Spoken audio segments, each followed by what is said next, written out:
Hi, friends. Welcome to the Full and Thriving podcast. I'm your host, Meg McCabe, and if you're here, it means you're ready for some aha moments that will inspire you to create a more vibrant, authentic life that's full of joyful moments, deeper connections, inner peace, and courageous action towards your dreams. Let's get started. All right, my friends. Tell me if you can relate to this. Have you ever met someone for the first time and then they looked at you kind of funny? And despite any evidence or facts, you somehow convince yourself that they hate you, or at least they're very mad at you? Have you ever felt frozen in a social situation because you didn't know what to say in fear of being judged or rejected? And finally, do you overanalyze the texts you send to people if they don't respond right away? Well, if you relate to anything of what I just said, today is your lucky day, because today I sit down with psychotherapist and mindfulness and anxiety coach, Charlene Gethons, who talks openly about her journey of healing her own social anxiety and, side note, how getting hit by a bus and then a car and surviving it helped her turn to mindfulness, which transformed her life. This is a wild interview and so full of helpful information that I know my audience will love. So sit tight and enjoy this episode of the show.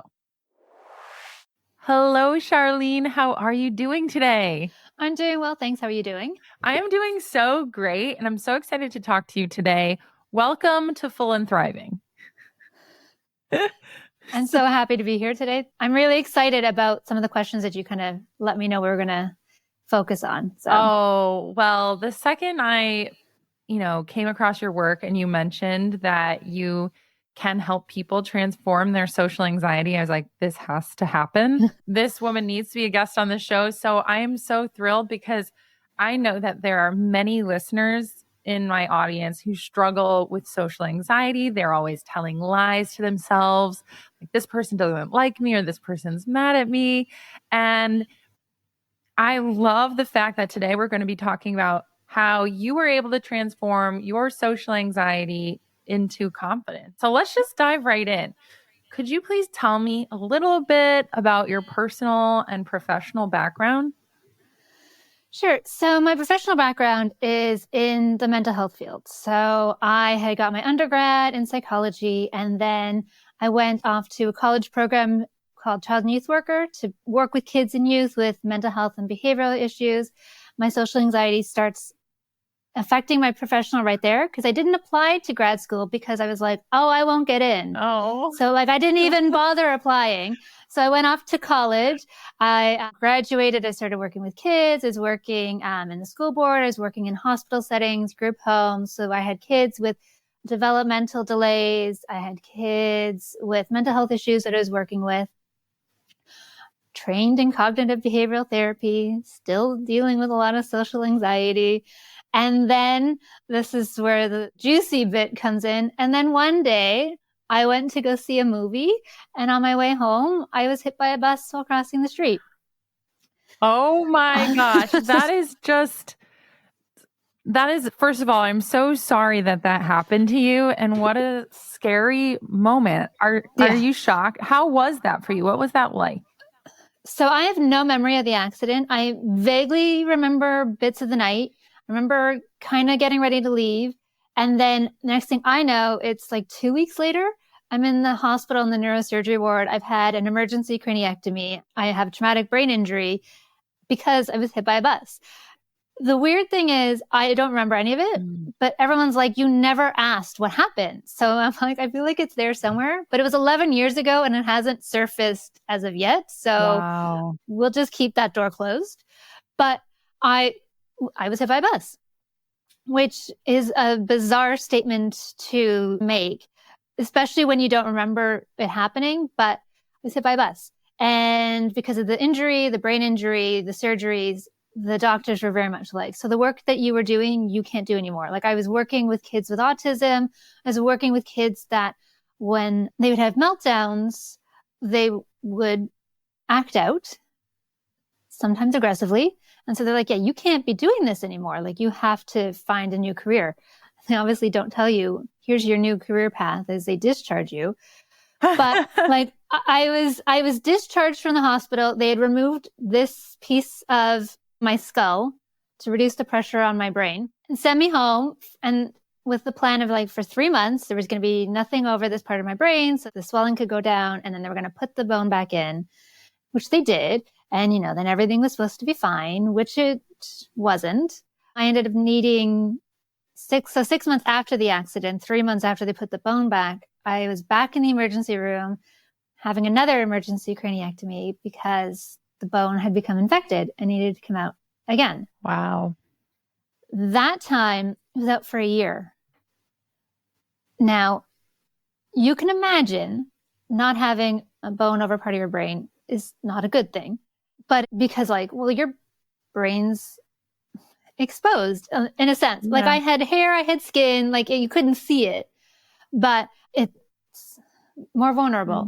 But it also sort of deteriorates during that time. It gets better when the bone goes back, but like during that time, like there's so many things. Like, you're weaker, your balance is off, your head is misshapen, your brain doesn't work the way that it used to. I mean, the brain injury also affects that, but like there's a lot of things that aren't good about having the bone out, and it was out for a year. Wow. And I was experiencing complications, which is why I was out for so long.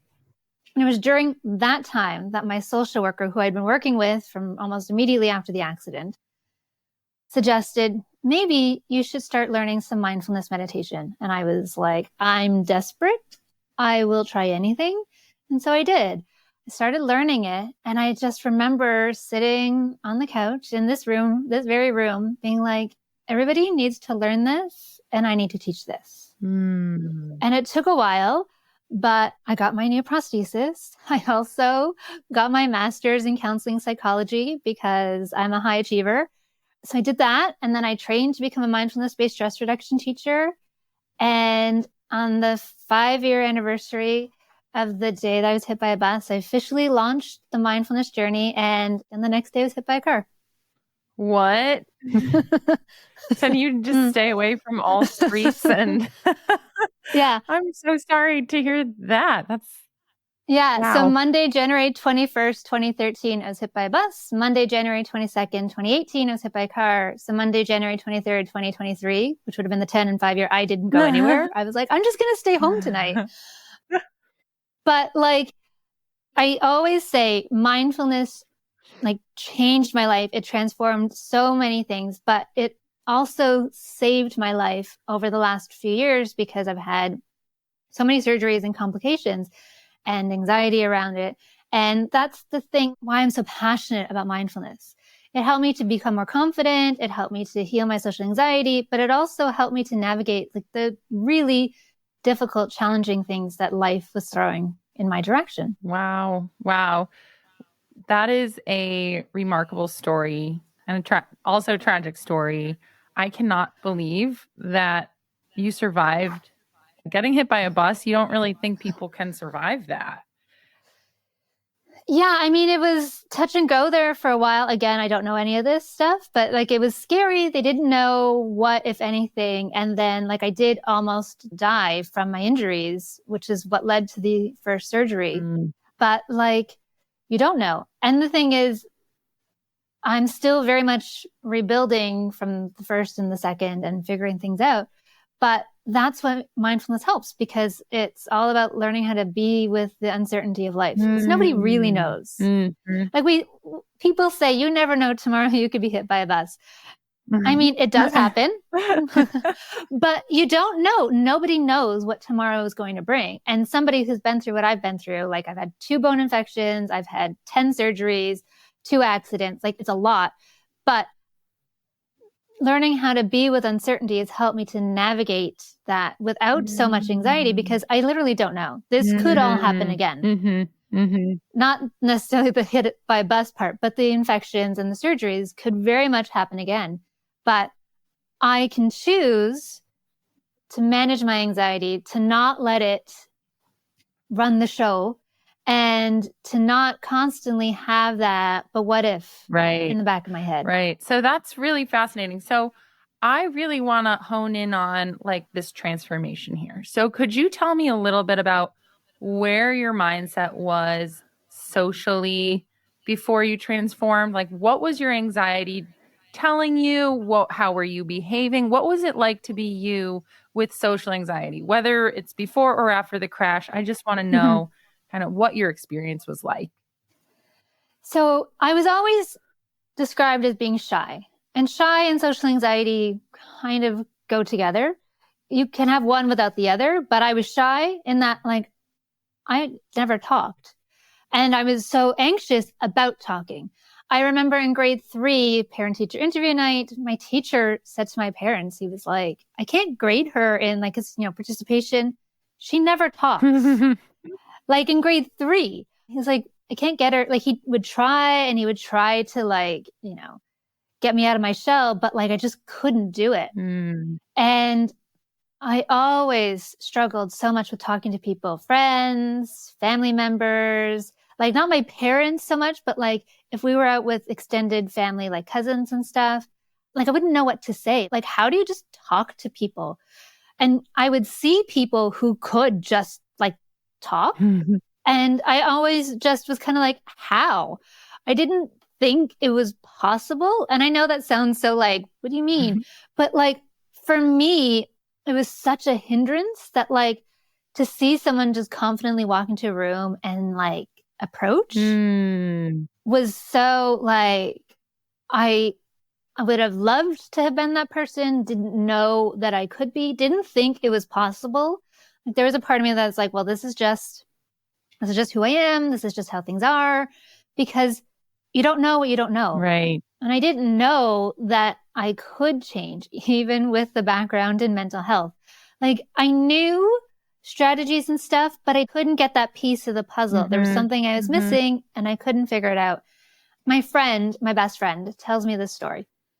She worked in a field when she met different people from like college and stuff, and they would hang out together and she would invite me because we were best friends and roomies for a period of time. So I would go out with them. And because I was shy, I barely talked to them. But like, I would consider them like a friend, but like, I just really had a hard time talking to people. And so like, they would invite me to things with her.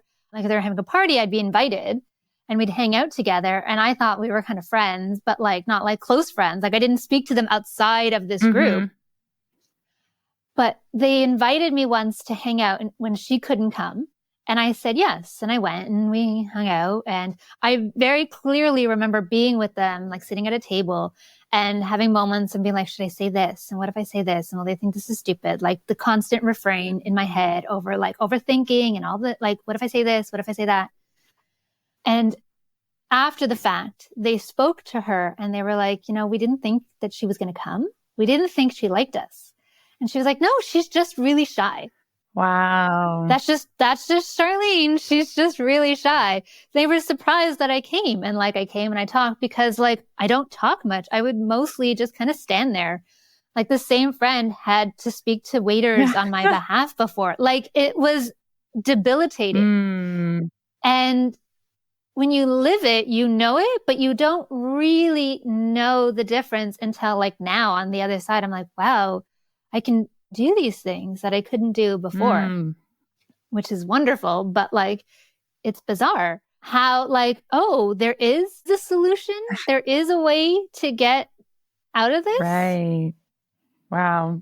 Could you tell me a little bit about what stopped you from talking? Was it a fear of being judged? Was it?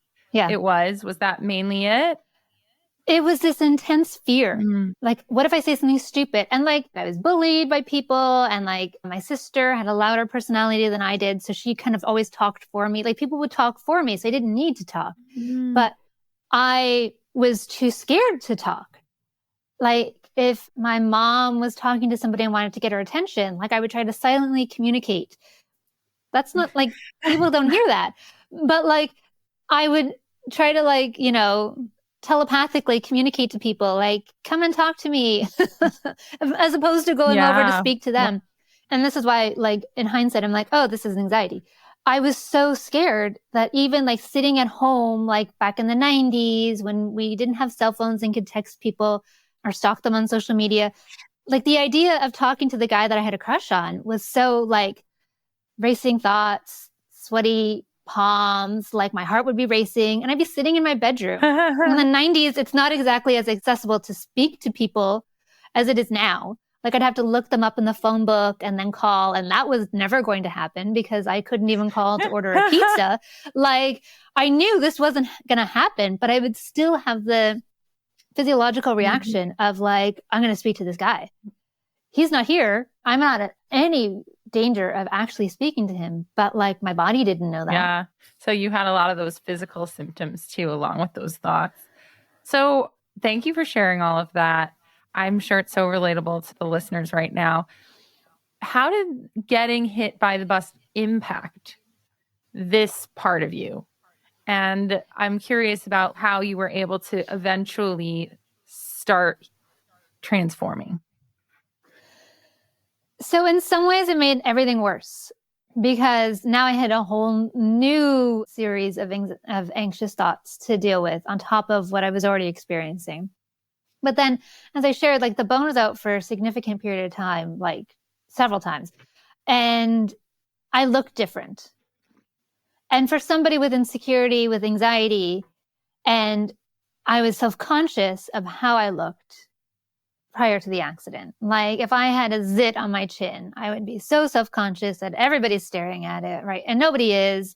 I realize this now, but at the time, like I'd be so self-conscious and uncomfortable that, oh my gosh, I have the zit on my chin and it's so big.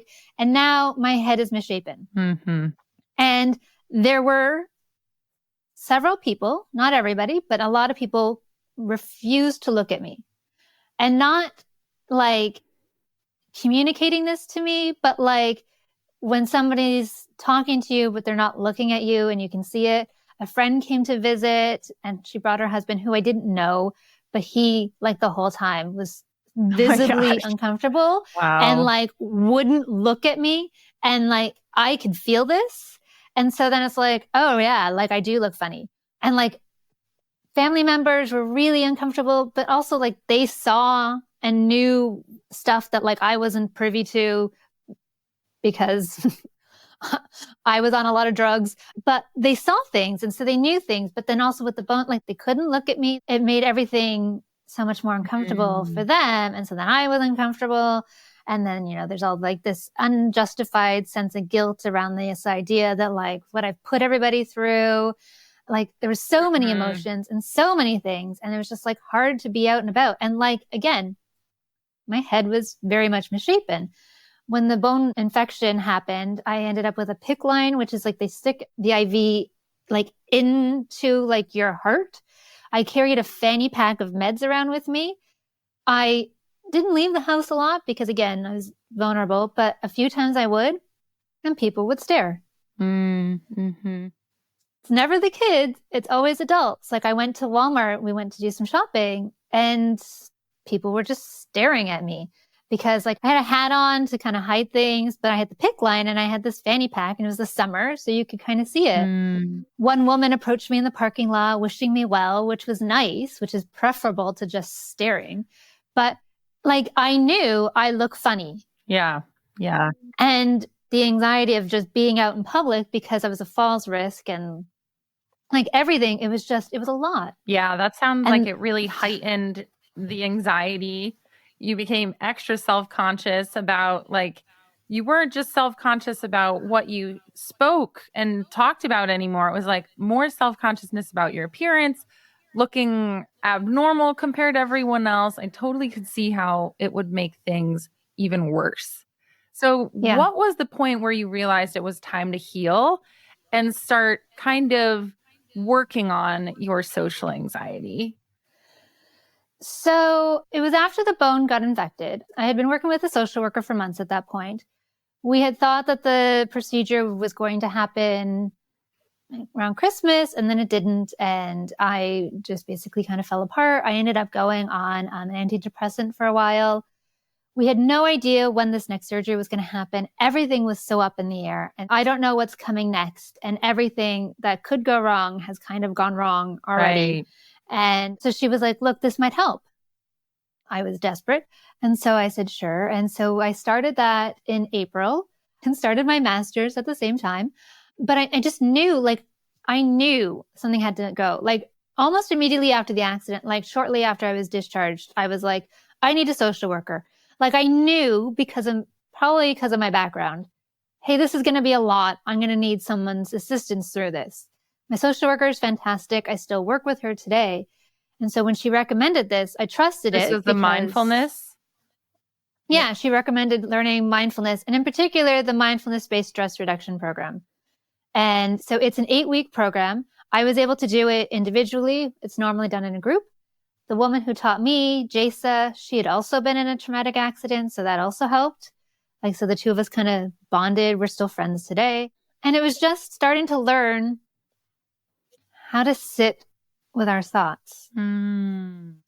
So we would meditate and I would do these practices, and it helped a little, but I knew I needed to teach this. And it was when I underwent the training to be a teacher that the real shifts happened, because I was doing the work like 12 hours a day for a week at a time. Like, I was meditating constantly. My mom would accompany me because it was so soon after the accident. I had to go to the States from Toronto to do this. And I remember it was the second trip. So I was on my way through the program. We were on this Jungle River cruise in Florida at the end of my training. And they had these great big picnic style tables where you'd sit with complete strangers. And I turned to the woman next to me and I struck up a conversation. And my mom was like, I almost fell off the chair.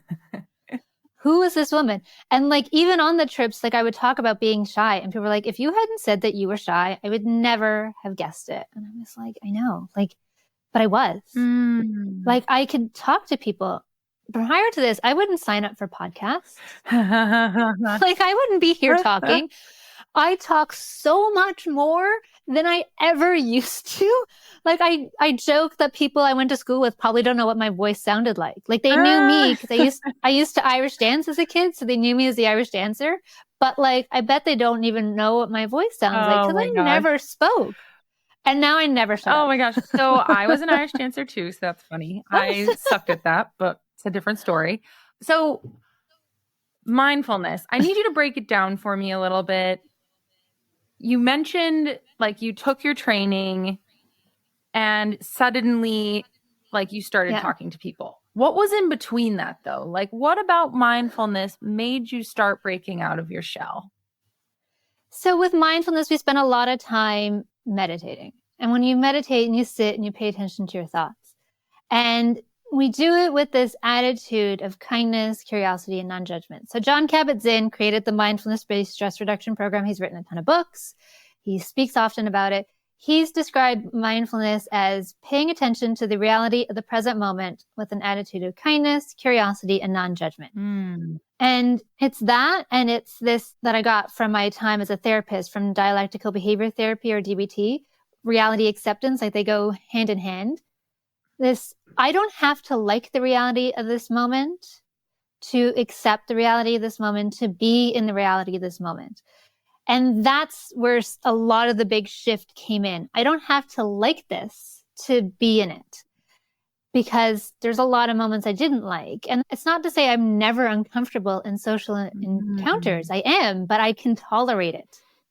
It doesn't send me into distress like it used to. I still get nervous. I still get in my head, but I notice it faster. Oh, you're in your head again. And this idea that like the thoughts that we have are just thoughts. They're not facts. They feel like they're facts because they always come with these big, strong emotions. But they're just thoughts. Like, I can think, oh, I'm just going to use you as an example. Oh, Meg doesn't like me because of the way that like she's looking at me right now. But like, those aren't facts. Right. Those are thoughts. And that have nothing to do with facts at all. I had gone to a retreat after learning mindfulness, starting my business. Like, this is to show how it still shows up. I had met a woman there. We started talking and I walked away from the conversation thinking, this woman does not like me. And I was okay with it because like, whatever, we didn't need to be besties. But I had signed up to have like a consult call with her. And on the call, she said to me, she was so glad that I had booked this call because she wanted to connect with me because she wanted to work together. And I'm thinking in my head, and I thought she didn't like me.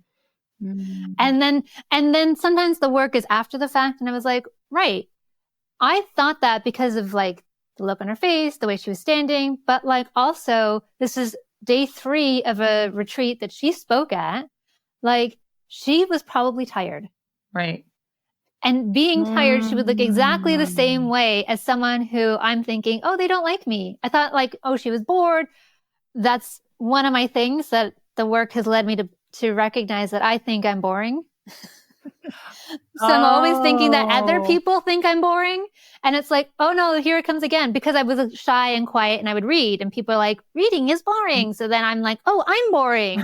And then it shows up in these moments. This is like the work is constant. Like, oh, here it is again. Oh, right. That one time that guy on a date said that this was boring. And now I'm like 2 years later thinking, oh, this person thinks I'm boring.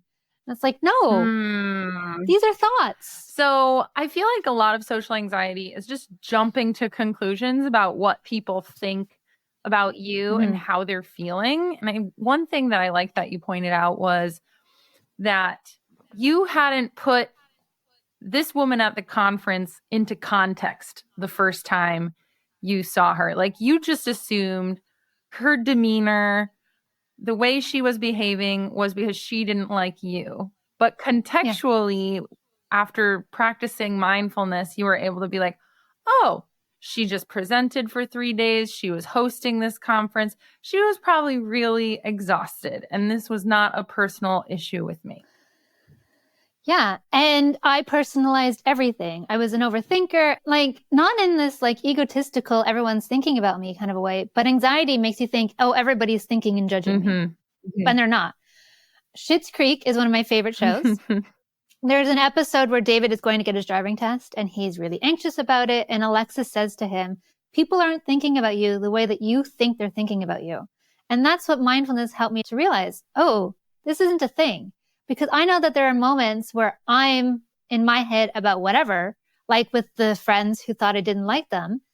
And however I'm presenting, they're interpreting it one way, which isn't correct. And so creating that space, because mindfulness helps you, we talk about it, I call it the window of choice. It helps you to recognize that there's a space between the situation and how you can choose to respond. And I can recognize that there are alternative interpretations to a situation. And so when I notice my anxiety is telling me this is the answer, and then I can pause and be like, but there's also other possibilities. Like even take signing up to be on this podcast. You posted in the group, I responded, I filled out the form, and it took a while to hear response. And a while is a judgment. Right? Like, cause it's an interpretation of time. Cause 5 minutes can feel like 5 years when you're waiting for something, right? So it's not that like you took forever. You didn't. But like I didn't hear instantaneously. And so anxiety can be like, oh, she doesn't want me on her show. And maybe you didn't, but obviously I'm here, so you did. But like initially I'm like, oh, I guess she doesn't want me on her show. But without the emotional attachment that would have come before mindfulness. But you did reach out, clearly. But then I have the capacity and the bandwidth to be like, well, right, I'm pretty sure I'm not the only one that applied. So she has to go through the applications and then like, you know, maybe the phone rang. Maybe she went to get something to eat. Maybe, you know, she worked. Like that's what the space allows you to do, to be like, you know, there's more than one answer to this. Like there's all these different possibilities. And it gets you to like, oh yeah, it could be lots of things, because also I don't respond to everything instantaneously. So just because something hasn't happened yet doesn't mean that like you're not going to hear. And then obviously I did, but like this is where it shows up all the time. Like even still, I'm managing it constantly. I recognize when my anxiety is like, oh no, it's like, actually, is this the thing?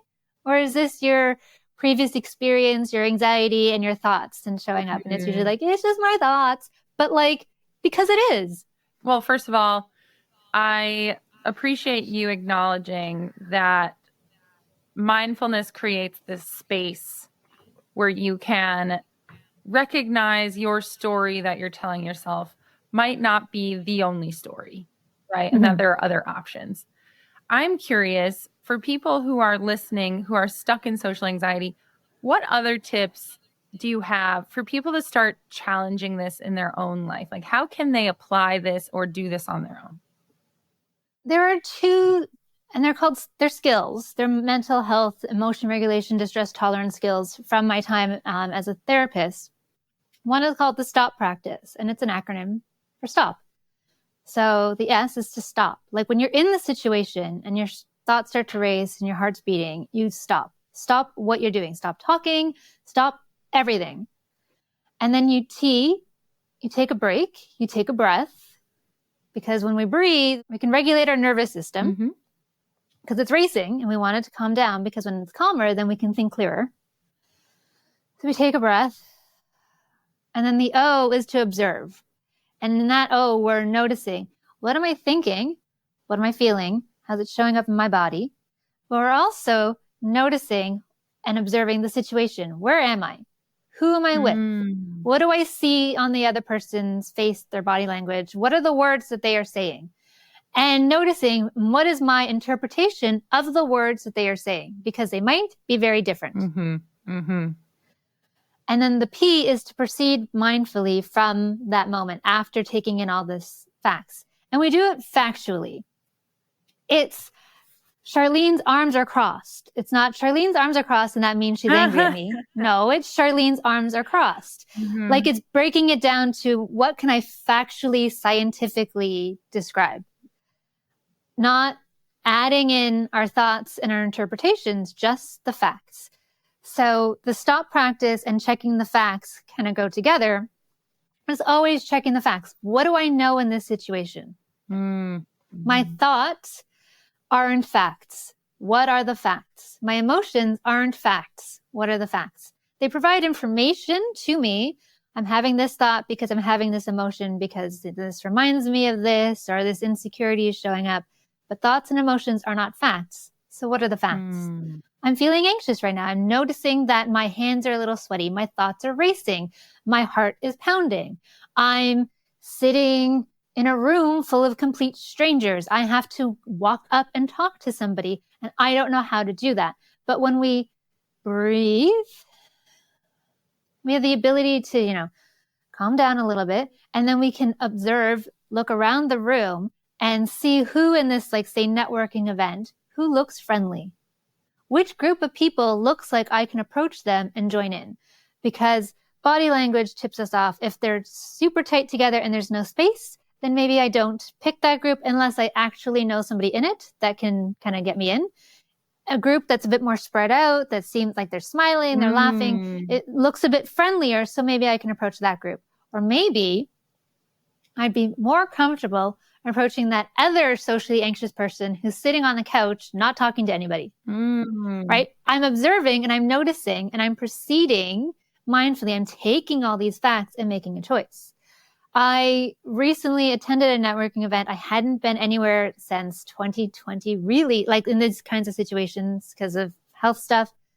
And I walked in there and another skill I teach is called coping ahead. So I was like, I can leave after 15 minutes if it feels too much. You don't have to stay the whole time. I can always just leave. I didn't know if I was going to know anybody there. I suspected a friend might be there, but I didn't know. And I didn't reach out to ask, which socially anxious Charlene would have ensured that she knew somebody. But I was like, no, she's there. It's okay. If she's not, she's not. And I walked in and one of the organizers was there to greet people. So that kind of helped put me at ease a little bit. There wasn't too many people. So it felt kind of possible to find someone to talk to. My friend was there. So I was like, well, great. Now I have a thing. But you start small. Oh, this person's standing in line beside me waiting for a drink. I can talk to this person. I really appreciate the idea of giving yourself a moment to observe the room. And I like the context of a networking event. because it's very relatable, right? It's like, those are the events you're almost there to meet people and socialize, and people you don't know and that you might not be comfortable with. Yeah. So looking around the room and perceiving or observing body language and thinking about the context too. Like, this person's sitting alone. They're at a networking event. They want me to talk to them, right? Yeah. I think I was at a networking event the other day and I was alone and everyone got up to talk to each other. We just had this speaker and I was feeling really shy. I did not go out and talk to anyone. Everyone settled into groups. And I just saw this one other person sitting by themselves. And I was like, I'm just going to talk to her. And we ended up clicking immediately, almost because we were just happy that we had started a conversation, right? So it's an interesting place to practice your mindfulness. Yeah. And when I first started networking, I would go with a friend. Like my friend was like, come, let's go. You need to do this. And I was like, no, but like, I knew it was important. Like we know that networking is important. So I would go with this friend. They're very good at like, have you met Charlene? And then like leaving. So like you're forced to talk to people. So that like got me in the door of networking. But I made this commitment to go on my own. Like I've traveled to conferences where I didn't know anybody in the room. I might like through Instagram, but you don't really know someone. And I would go and I would show up and I would talk to people. But it takes time, and it takes work, and it takes practice. Like it's not like 2 meditations and I'm done. Like I'm still very much doing the work every day. And I've been teaching since 2018. And there's still moments where I'm like, oh, shoot. Here's my social anxiety again. Like I forgot, because it happens. Right. So how would you describe a person who is confident socially? What is their mindset going into situations like that? So previously, I assumed that they never had anxiety and that because they were so confident, right? But now, because people have called me confident, I realize that, oh no, they still experience what I'm experiencing. They just do it anyways. Right. That's so true, because I'm always very outgoing and I'm pretty confident. And no one would ever describe me as introverted or shy. But I have moments like I just shared where I'm feeling really shy and I almost just have to take that leap, like jump over the hump in a way and be like, all right, like let's start this conversation. Let's get it rolling. Because once you're warmed up, it's a lot easier to keep things going, at least from my experience. Yeah. And I do remember as an adult when I would go to things and I would feel anxious and I'd have a glass of wine and it made me a little chattier. And so it made things a little easier. And so then we write the story of I need a little bit of alcohol, not like drunk, but like a glass of wine to take the edge off. And then I can speak to people. But here's the thing. The glass of wine didn't change me. Like it didn't give me, it wasn't like a cup of confidence. I'm still the same person before the glass of wine or after. But I felt more comfortable and at ease because a few things, like now I have something in my hands. I have something that I can do. Like if I'm feeling uncomfortable, I can take a sip. I can go to the bar and get another drink. I can go to the bathroom. Like I can use it as a tool to navigate. And I've talked about this in one of my Instagram reel around it. I was going to a party, hadn't been around people in a few years. I was uncomfortable because like they knew what I'd been through, but like I wasn't really like wanting to talk about it.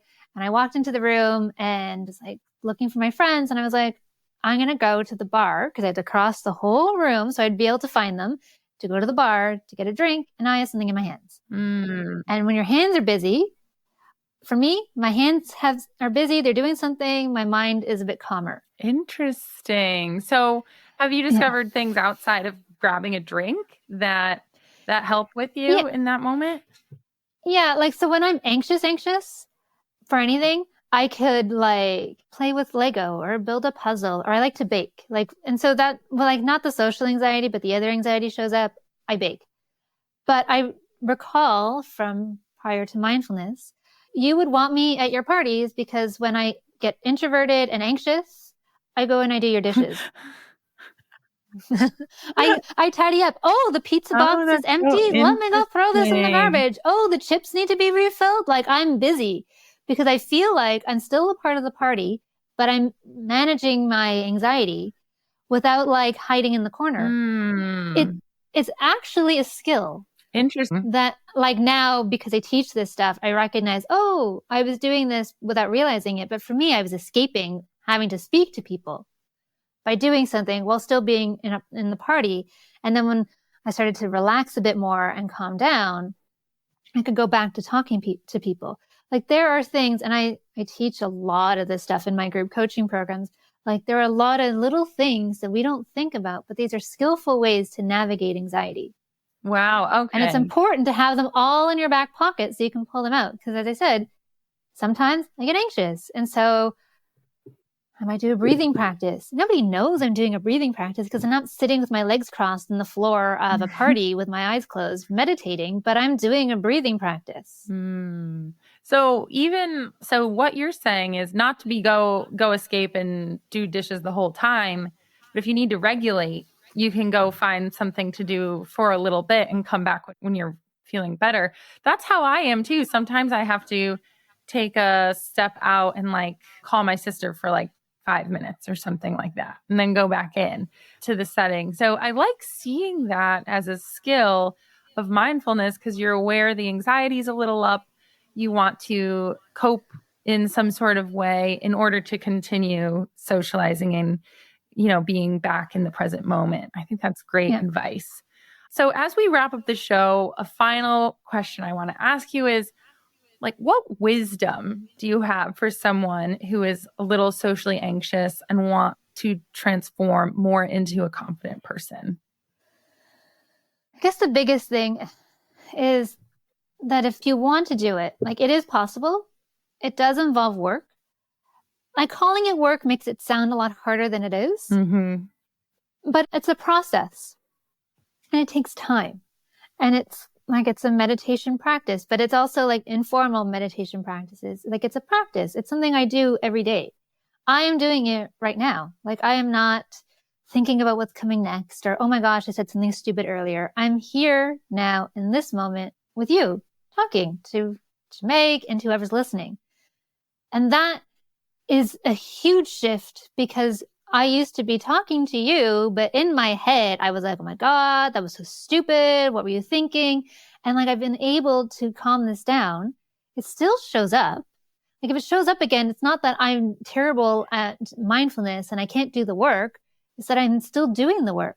Jon Kabat-Zinn has been teaching this for like 50 years. He's still doing the work. Like, it's not like I've meditated for 8 weeks and now I'm cured. No, it's not a cure. It's a method. It's a skill. It's a toolkit. I have the stuff in my pocket all the time that I can pull out, and I can recognize when I need it, and then I can use it.